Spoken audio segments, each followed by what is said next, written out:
настроением бузулуп эмне эле менин боюм асылып калыштылар. Изранин концерт ошол жакта башталды.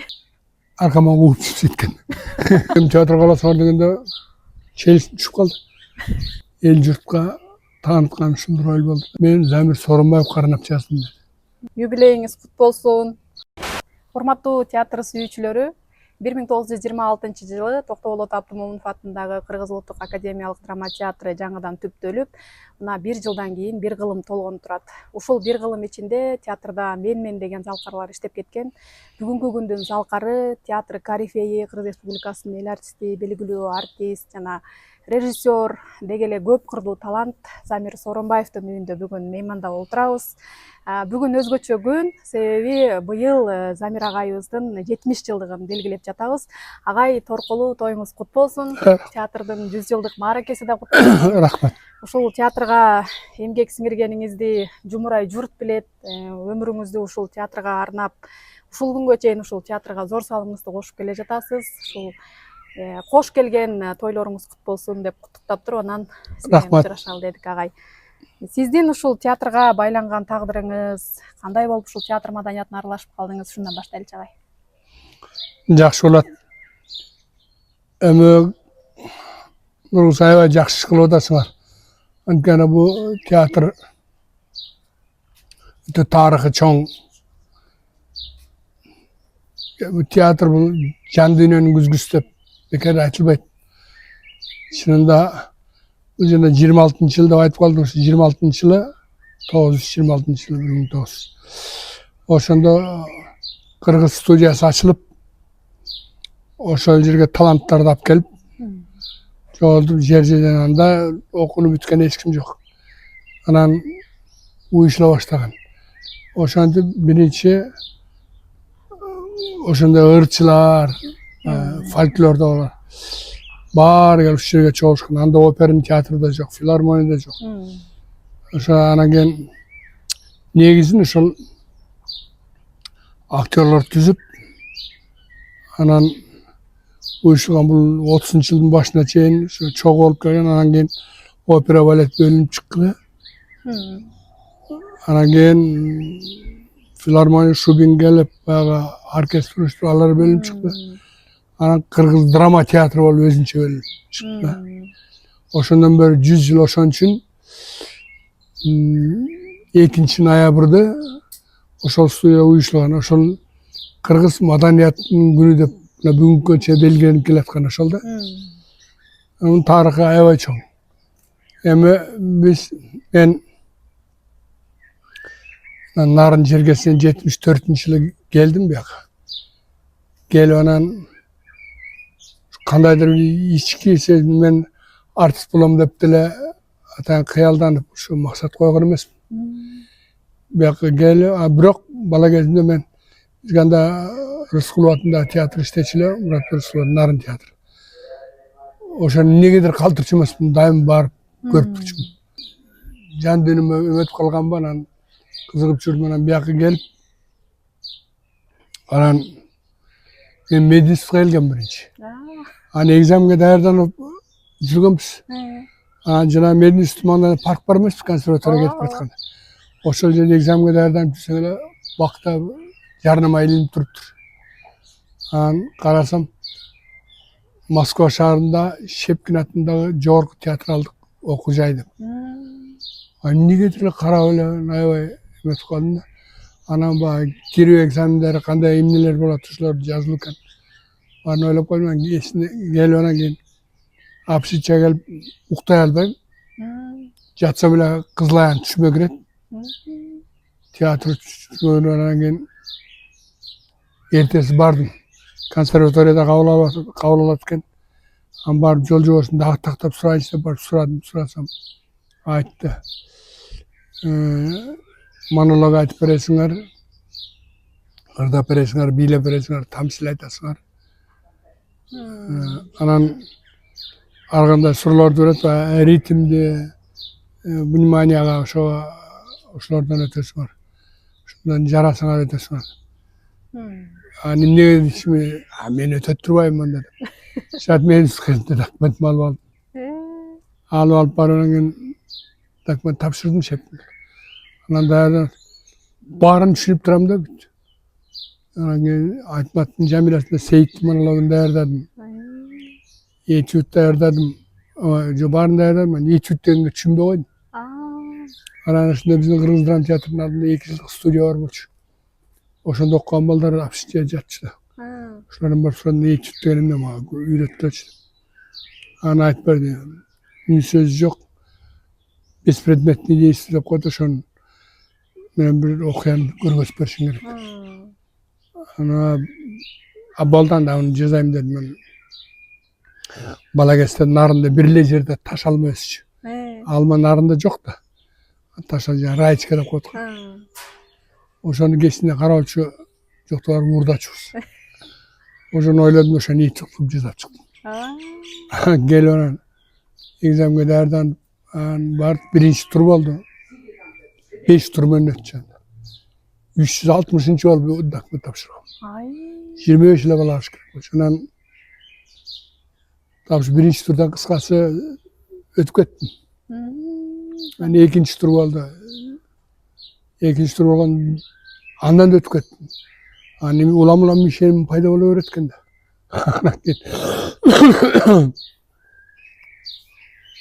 Üçüncü tur oldu. Üçüncü turda Irdaysın be, tırdayım da var gen esteniler degen ırdırda berdim. Üçüncüden de ötüp ettim. Ana 4. tur oldu.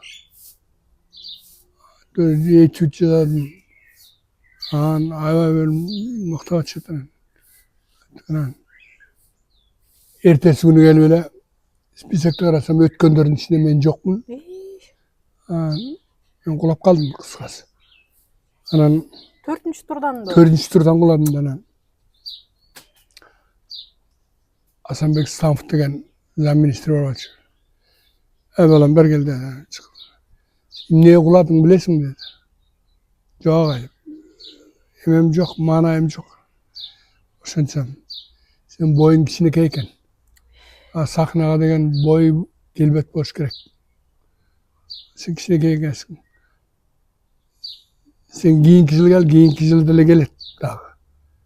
Oşanda tapşır. Kançadasın dedi, 19'dan desem. Oşanda kıldıp koydun. Opturu baş yerge sarıp kettim. Narınga gayra bargandan Tartındınız. bir şey tartın, bir şey çoşlap. Ulu ağamaya katı kormaşa var. Normalde tanrıların tapşırıp öte turgan yerine gelgende meclis tokuğa kapkayakta bir artist tokus deyip ettim. Andan sonra ben yaşımız ötüp kalganda 19'da oluşumdan armiyaga kete turgan çürmöç. Andan sonra hep töküşerde tura turgan gen. Naya jakındaganda bana kalayın da armiyaga ketip kalayın dedim. Oşanta atanan bir günü stüdyo degenim neken desin. Kırgız Dram'dan aldığında 2 yıl dayardı. Şundan artist bırak. Jakşay öyle. Çora duman ayı başanı bütken. Çora duman ayı popülerni olup atkan kino olmuş. Bana işte bardım. Varsam dokument aldı. Bakeni jovarken komisyada. Hangi baranda Galin İbrahim'den de direktör olmuş. Gece bu olan narından geliptir. Şepli'nin 4. turdan kulap kaldı boyu içindekeyken. Nasrenem buzulup ne gelin benim boyum asılıp kalıştılar. Ne karasın boyum 1.60 volt içindekeyken de.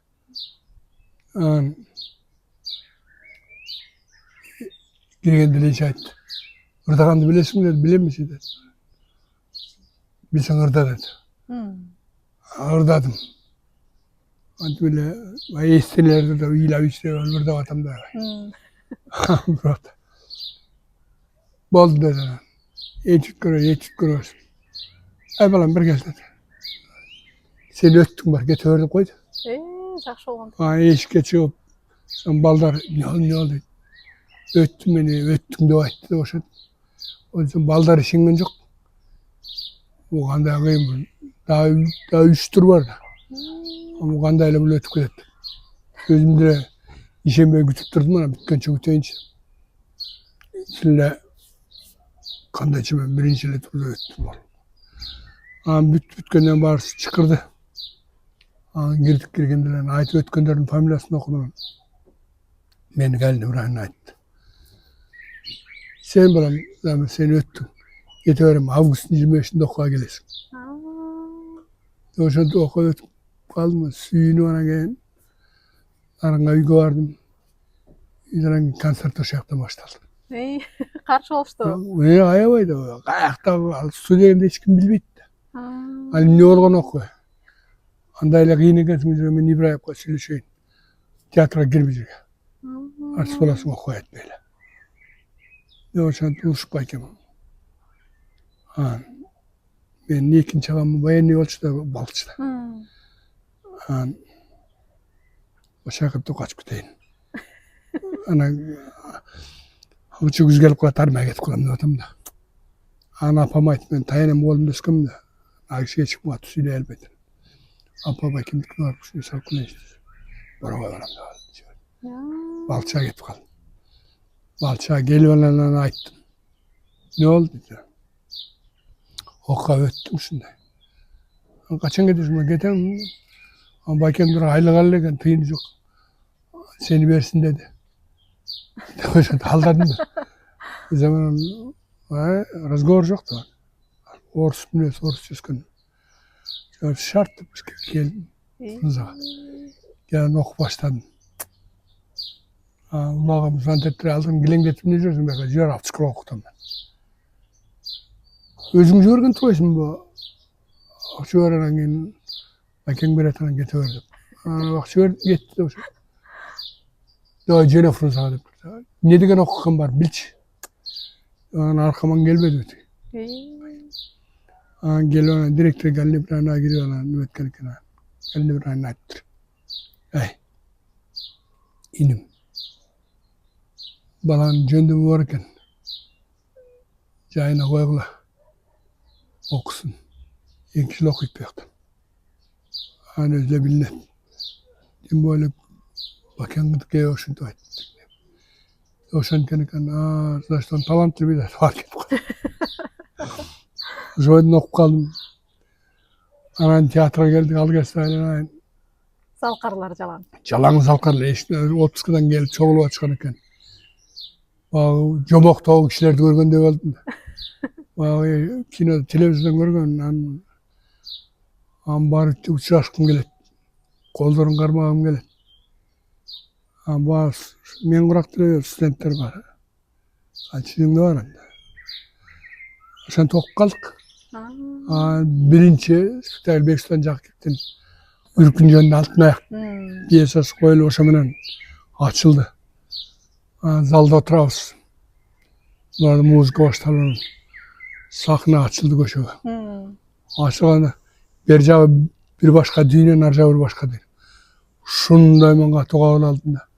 Bütüle bağı, şimdi geletken. Bozulgan, arang baskan kişiler. Ürkün. Birine ayal gelet. Nes bulgan ayal. Karşı bakyan gıdık yokken. Şundağa tutasırlandım ben. Tiyatrdaki geremet nerse turuyor. Çıkıp apışçağa bargança söyleşken üstü şılbaldırız. İkti son turbaydı. Oğa öter bayak Mahmut kaldık. Bakalım. Aşağıdan okup kaldık. Birinci kursta bütkende. Bizde maydın 15 olganda artistler 3 brigada alıp gastrolga geçti. Gene şunda jetpe algam da epizod roldur o studiyan baldarından alçı. Anam beni Akbozat degan spektaklga tandap aldı. Naranga. Narım menen Gölge. Kıdır Nazarov brigadir. Ben o жаққа gitmey oldum. Tatlı Tursunbayeva, Bolot Çaltayev, Hasanbek Kıdır Nazarov, Almaz Süpekov. Jalan. Elge belgili dövüş ağlar. 2 ay ayakta жүрдік командировка. 2 aydan geldik. Келсе эле директор баарыбызды чогултту, келди бирайын. Балдар кандай жакшы барып келдиңерби, азаматсыңар. Эми мындай. Баарыңардын документтериңерди мен берип койдум. Ташкенттен театралдык институтка атайын тандагынга мугалимдер келди. Кирип күчүңөрдү сынагыла. Багыңардан көрөсүңөр, өткөнүңөр өтөсүңөр, калганыңар калып окуй бересиңер. Тапшырды. Баягыдай эле даярдык. Тапшырдык. Бир жыл окуп калып уже актерлук чеберчилик эмне экенин билип калдык. Катара билип калганбыз. Тапшырып Ташкентке өтүп кеттик. Ошомен Ташкентте 4 жыл окудук да. Жакшы мугалимдерге түшүп алдык да. Аякта да барсак экен, залкарлар экен. Лола Ханчаева деген профессор. Союз боюнча ошо Сенереш боюнча ошо 2-нин 1 болуп турган мугалим профессор. Надежда Павловна Никифорова деген мугалимибиз профессор. Курстун жетекчиси. Анан экинчи мугалим болсо Саидова Бермет Макешина деген Искен Макенин биринчи аялы. Булар татуу турсунбайлар бир курс окушкандан кийин ошо турмушка чыгып антимитон ошо институт алып калып институтта мугалим болуп калган. Анан ошол жерде окуп калдык. 79-жылы бүтүп келдик да. Бүтүп келгенден кийин эле баягы 9-дун 1 болуп театрга кирдиңиз. Ооба, биз эжең көзү ошол жактан 3-үнчү курстан үйлөнгөнбүз. Биз жерде студияда окуп жүргөндө эле сүйлөшүп баштаганбыз. Аркама кууп жеткен.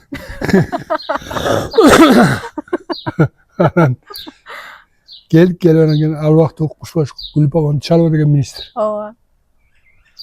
Баарыбызды киргизип анан дипломубузду берип официалдуу түрдө тапшырып. Анан кийин биз баягы үйлөлөр бир киребиз, калгандары бирден киришет.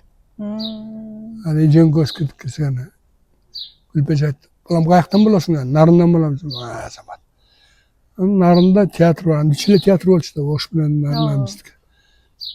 Нарынга барып ошол жактан эми эмгектенип маданиятка кызмат кылайын деген тилегиң бар экен деди. Ойчу дейишим. Жакшы. Сенчи кызым деди. Мен Таластан болом деди. Азамат. Жакшы экенсиң. Нарынга барып турбайсыңарбы деди. Ойчу деп атабыз. Ой ошондой эле болчу чынында. Эми мен айтайын деди. Угуп тургула деди. Сен Нарындан экенсиң, сен Таластан экенсиң. Калыс болуш керек. Эки жакка. Экөөң академ театрда каласыңар деди. Оны академ театрда каласыңар дегенде челиси түшүп калды. Ал сүрү деген окуш болчу да. Академ театрда эмне? Биринчи болуп көз калдык да. Ушу театрдын 100 жылдыгы кирип келип атат. Кудай буйрса. Ошонун 50 жылдыгы ошо биз келген жылдан башталган, ошондон бери 50 жыл өтүптүр. Көз алдыда өтүп келет. Андан бери эми баягы улам жыл өткөн сайын салыштырасың да. Мурда 40 жылдык болгондо кандай болду эле, 30 жылдык болгондо кандай болду эле, 10 жылдык өткөндө кандай болду эле. Көз алдыма элестейт. Эргече оор үйдө отуруп калгандан бери ошонун баарын эстеп, аксакалдарды, ошо биздин залкарларды көз алдыма өткөзүп, сагынып ушунчалык бир разы ошо. Дайыма шүгүр дейм, ошолор менен иштеп, ошолордун тарбиясын алып, ошолордун түбүн ичип, мен бүт ошолордун баары менин улуу устаттарым деп эсептейм. Ооба агай. Анан келгенде мен өзүм тагдырыма ыраазымын.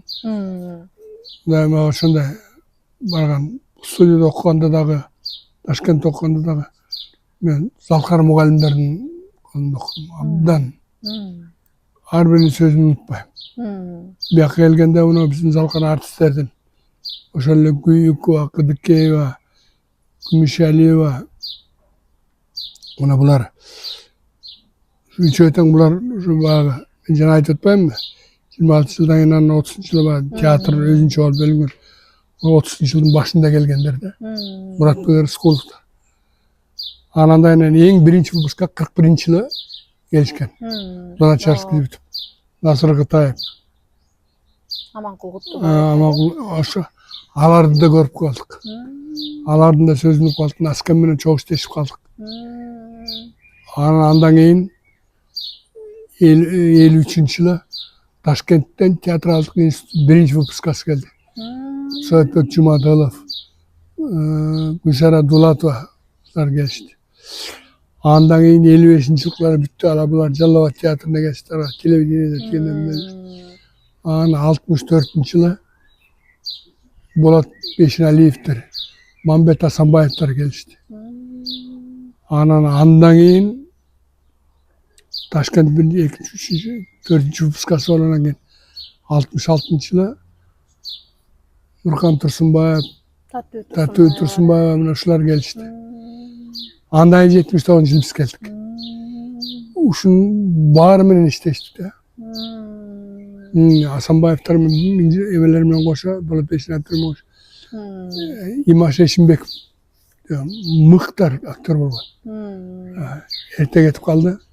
Агай, биз ушул музей бөлүмү сиздердин ар бириңиздердин жараткан образдарыңыздардан калган сүрөттөрдү чогултуп, өзүңүздөрдүн ушундай папкаларыңыздарды ачып, ичине сүрөттөр топтодук. Ошонун арасынан кайсы бирин айтаарымды билбей турам, анткени эң мыкты этаптуу образдарды алып чыккансыз. Ириде эле биринчи ушул сизди жумурай журтка таанымал кылган, ушул күнгө чейин ооздон түшпөй айтып келе жаткан Токтоболот Абдымомунов атындагы Кыргыз Улуттук академиялык драма театрынын көзгө басар эң негизги спектакльдеринин бири болгон ушул Манастын уулу Семетей спектаклиндеги Семетейдин образын айтсаңыз. Ушул образды эң көп ойногон сиз болсоңуз керек, агай. Ооба, жакшы суроо болду. Бул Манастын уулу Семетей 81-жылы коюлган. Мында биринчи кыргыз эл артисти Мукамбет Токтобаев ойногон. Премьера болгондон кийин эле бир айдан кийин мага сунуштап калышты. Анткени андан мурун Олжобай менен Кишимжан деген спектакль коюлуп, мен ошондо Олжобайда ойнодум. Ошондо автор келип көрүп, анан кийин Амангелдиев деген директор болчу.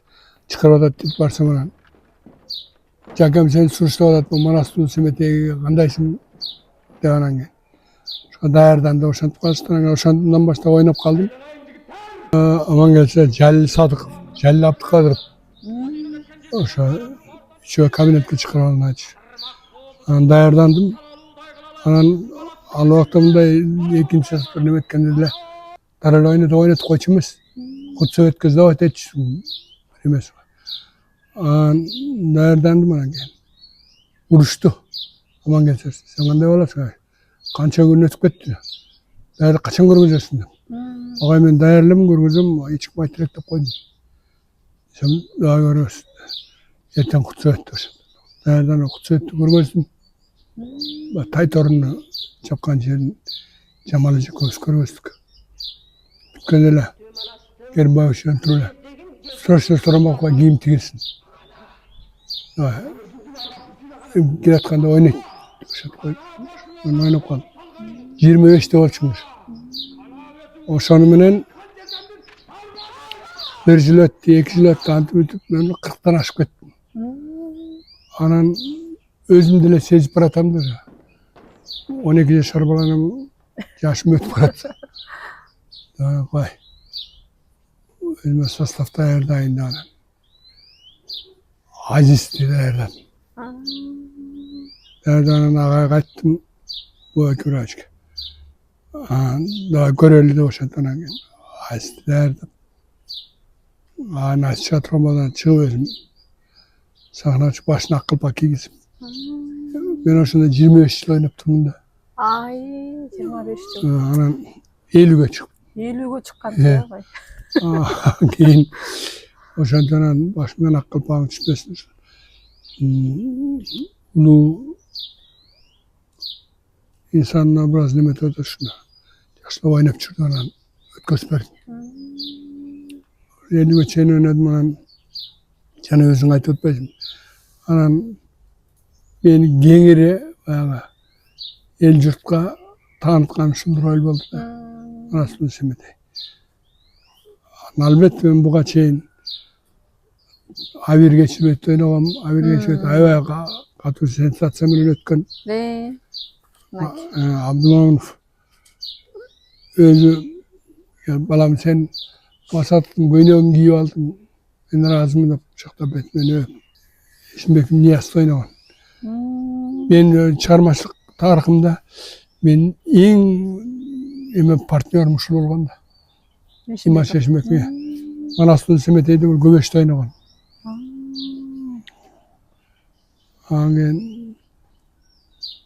Сиз Семетейге чейин биринчи Адилбекти ойноп турбайсызбы? Аябай Москвага чейин ойноп барып, Москвада абдан катуу кабыл алынган. Муну көп 6-7 жыл тынбай ойнодук. Бул спектакль да ошол күндөн ушул күнгө чейин жүрүп келаткан спектакльдердин бирөөсү да. Анан могул жерде агай Тагдырдын өгөй балдары дейт. Бул Тагдырдын өгөй балдары Бак Өмүралиевдин пьесасы. Хроникальный пьеса да бул. Шамил деген мен ойногом. Шамил ошо Бак Өмүралиевдин өзүнүн прототипи ошо. Өмүралиев өзү. Бул согуш жылдарында детдомдо өскөн да. Бак Өмүралиев. Ошо башынан өткөн нерселерди жазган. Ошону ойногом анан. Мында мен бир разы болгон башында өзүнүн жашы улгайып өтүп калган кезинде Шамилдин ошону эскерүүдөн башталат да. Мен сурандым да. Бедербек Назараевден. Кардан кезинде эле өзүм ойнойнчу деп. Бала кезинде өзүм ойнойн. Десем, өзүңө кандай ишенип атасың? Ишенем ага, мен ойнойм деп. Кардан кезинде, бала кезинде өзүм ойногом. Бул спектакль аябай бул баягы жетимдер деген пьеса болчу да. Тагдырдын өгөй балдары деп көтөрүлүп, анан ошондон коюлган. Мен сүйгөн ролдордун бири да. Аябай жакшы өткөн. Бул Мамбет Асанбаев. Ошо интернаттын директорун ойногон. Айылчиев деген абдан знаменитый киши болгон. Анан агай Чолпонбай мынакей афишасы ошо оригиналы ушул экен. Бул 85-жылы Током доктор Абдулманов бир жолу театрга келип анан жыйналышкыла киши. Күндө бир мал театрга келип турчу, ушундай театрга катуу келген. Мен бул Током жөнүндө ишин айтып коеюн. Драматургдардын арасынан чынын айтканда мен Токомдой театрды сүйгөн, Токомдой берилген киши көрүп. Бул киши өмүрүн ушу драмага байлаганда. Эгер кара сөз роман жазса ушу киши жазыш керек эле. Бирок бул бүт өмүрүн төркөш. Драмага арнаган. Драматургия жалаң ушу менен иштеген. Келди. Менде бир жаңылык болуп атат. Мен Чолпонбайды жөнүндө пьеса жазып атам. Бүтөйүн деп калдым, Кудай буйрса бір жумада бүтөм. Ушуну койгула. Бирок мен бир өтүнүчүм бар. Мен Замир Сооронбаев карынап жаздым деди. Ушул ойносун деп. Ошентип ойноп калгам. Анан кийин муну дегенде Алмаз Сарлыкбек баштаган. Анан кийин кандайдыр себептер менен ал койбой анан Искенбайке бүтүргөн. Муну да Москвада ойноп бардык. Анан биздин өзүбүздүн улуттук драматургиядан сырткары албетте дүйнөлүк классикалык чыгармаларда дагы образ жараткансыз. Мен көзүмө ушул сүрөт түшүп атат. Ушул сүрөттүн тарыхы жөнүндө айтсаңыз. Бул короллер. Короллерде бул кийинчерээк коюлуп калды. Коюлуп анан кийин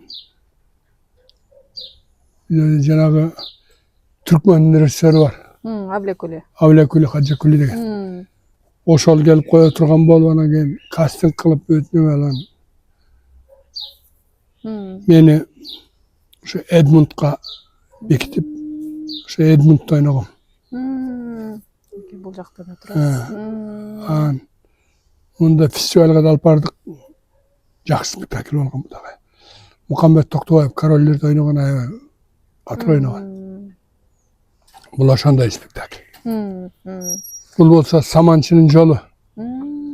Саманчынын жолунда Калчыжың Толгонойду ойногон, мен Суаңкылды ойногом. Экөөңүздөр сонун партнер болгон турбайсыздар мында дагы.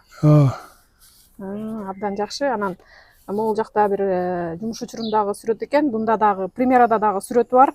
Атаке Баатырдын коюлушу боюнча Кайрат Иманалиевдин. Атаке Баатырды ошо бизге сунуштап калышты. Бул Кайрат Иманалиев менен Майрамкан Абылкасымов экөө биргелешип жазган. Анан мени суранышты sen koy деп. Коюп тур деп, мен буга чейин Жаңыл мырзаны койгом. Буга чейин бир 2 спектакль коюп койгом. 2 спектакль. Султан Ибраевди койгом. Жаңыл мырзаны койгом. Мен биринчи режиссерлук ишим Жаңыл мырзадан башталганда. Анан ошону коюп ошон иш жүзүндө главный художник авторлар менен отуруп мен өз оюмду айтып аткан кез болчу. Режиссура боюнча сүйлөп калбадыңызбы? Сиздин режиссуралыкка аттанганыңыздын бирден бир себепкери Бообек Ибраевдин кандай десем насаатчысы болуп жанында жүрүп, анан кийин ошол кишинин сунушу менен ушул режиссурага аттанган деп угуп калабыз. Ошол боюнча. Мен режиссурага өткөнүмөн мен режиссер болоюн деп деле укмуштуган эмесмин. 85-жылы бизге Искендер Рыскулов келди. Башкы режиссер болуп. Анан мен баягы сахнада пластикалык решение деп коет эмесмин. Ошондо эле чеч ошо мени ассистент кылып алган. Рыскулов дайым ошо мени ассистент кылып жанында алып жүрчү. Мен ассистент болуп ошо постановкаларды коюп анан көрсө ошо мени сынап режиссурага мындай эметип аткан кез экен. Биринчи себеп ошол болду. Анан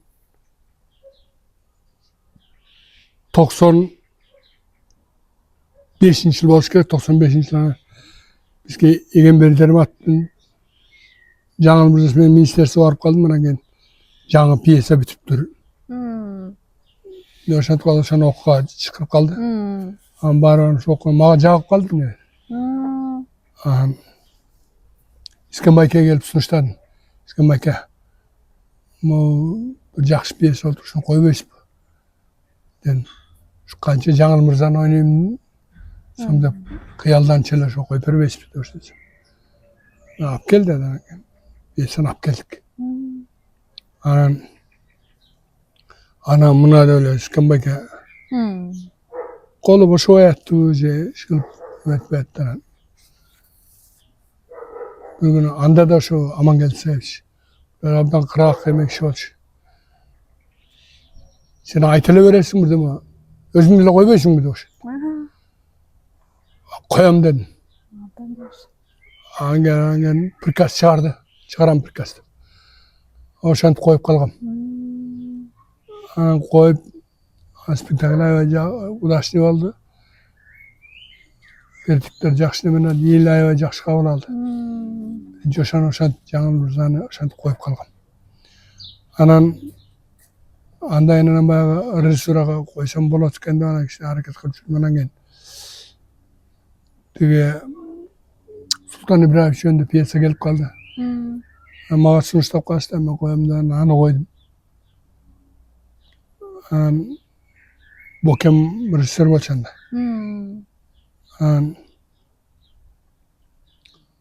Ошо мындай тигиндей кылды деп мага акыл насааттарын айтып калат. Аны учурдум айтып. Анан өзү Бообек Ибраев өзү режиссер педагог болчу да. Мындай жакшы. Ошентип жүрдүм мен. Анан Толго деген койдум. Анан 99-жылы собрание деп калат, собрание болуп атканда ага чейин Бокем чоğul айтып калды. Мен 60'dan ашып калдым. Чарчадым. Мен театрдын тарыхын жазайын деп атам. Анан мен şu режиссер орунду бошотойн. Мен министерство барып да сүйлөшүп келдим. Мен көзөмөлдөп жүрөм, көптөн бери сырттан карап. Замир ұшып қалды. Менің ордыма Сооронбаев режиссер болсын. Ошо күтүлбөгөн жерден салкарлык деген түшкөн да. Эжең айтып, бул болбой коюптур. Ошо Неге болбой коюптур? Кыялыга жатаган тигиндей мындай. Койдуп муну көбөрт эптир. Кийин эртеси кабинетке чыкырып мени Замир давай иштеген. ошондон ошо менен режиссерский штатка отуруп калбадым. Бир эле өтүнүчүм бар дедим. Бирок мен режиссерский штатка мейли отурайын. Бирок 50% актерский штаттан албай калам мен. Сахнада ойноп турбасам мен болбой калам.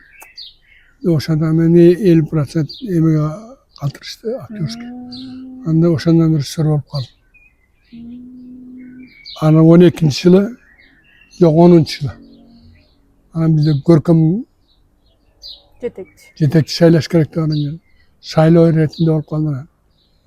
3 киши коюлду. Эгембер Дүйшөнбайды өтүп мен. Анан коюлуп анан кийин голосовать этип анан мен өтүп кеттим. Анан ошентип көркөм жетекчи болуп калдым. Анан канча жыл агай көркөм жетекчилик? Көркөм жетекчи болуп 2 жыл иштедим го дейм. Анан эле бир убакта музыкальный театрларда көркөм жетекчи болуш керек. Драматический театрда көркөм жетекчи деген болбош керек.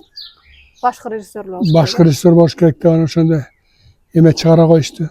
А мен өзүм да уже мындайтып эле тажап театрдын аркада майда интригалар менен тигине мындай тажап калган кезим болчу. Министрге арыз жаздым. Ден соолугума байланыштуу мени бошотуп койгула. Анан келип чакырдым, чакырып анан айтты. Сиздин сурооңузду канааттандырдык. Мен кете берейин десем, жок отуруп туруңуз. Ибрагим Жунусов болчу министр. Мына эми театрда көркөм жетекчи да жок болсо, башкы режиссер жок болсо болбойт эле. Башкы режиссер шайлаш керек. Мен мына бир жумадан бери бүт режиссерлердин баарын неме кылып анан эмесин мен карап чыктым. Кандай киши башкы режиссер болуш керек? Жогорку билимдүү болуш керек.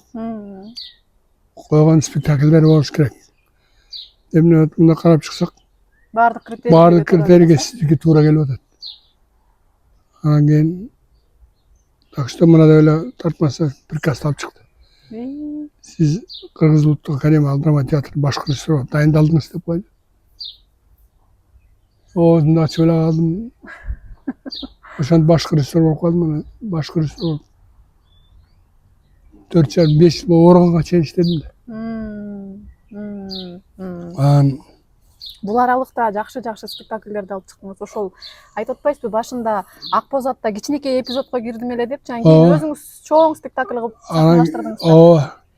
Биринчи ролум ошол да мен бул Кыргыз драма театры. Ак боз Жаңгоз деген бир жигитти ойночумун. Кичинекей. Андан кийин Жаңгоздон аны гастролдо ойноп келгем. Анан кийин Кайра театрга келгенде Кулан деген баатырды ойноп калдым ошонун ичинде. Аябайсың, мен пьесаны жатка бичимин башына. Аял эркегинин ролум бар. Эмнеге ушу спектакльди коюш? Анын үстүнө буга бир себеп болду да. Себеп Ак боз ат биринчи вариантын ошо баягы сынга алышып койдурбой койгон экен. Анан экинчи вариантын коюп тур да. Ошо кызыктуу эмнеге мындай болду экен. Анан биринчи вариантын анан окудум. Анан Ак бозду коеюн деп мен сунуштадым. Биринчи вариант менен коем. Эмнеге биринчи вариант деп. Анан биринчи вариант баягы эмени башкы каарман Жанбек хан деп айтылчу анда. Анан кийин бул өзү кадимки эле тарыхый Шырдак баатыр хандын эмеси да. Анан ошондо Эркайымдын образы кызыктай көрүндү да. Биринчи вариант ошол бар экен да. Анткени Эркайым эмне үчүн эрке? Укмуш ачылганда агай спектаклиңизде. Эмне үчүн чарчактаган ушундай. Анан кийин Ак боз ат жөн тагдыры менен окшоштурдум да. Анткени Ак боз ат бул күлүк да. Күлүк деген чабылып туруш керек. Ал болсо камоодо болсо. Эркайым болсо ак сарайдан чыкпаса. Сулуу болсо.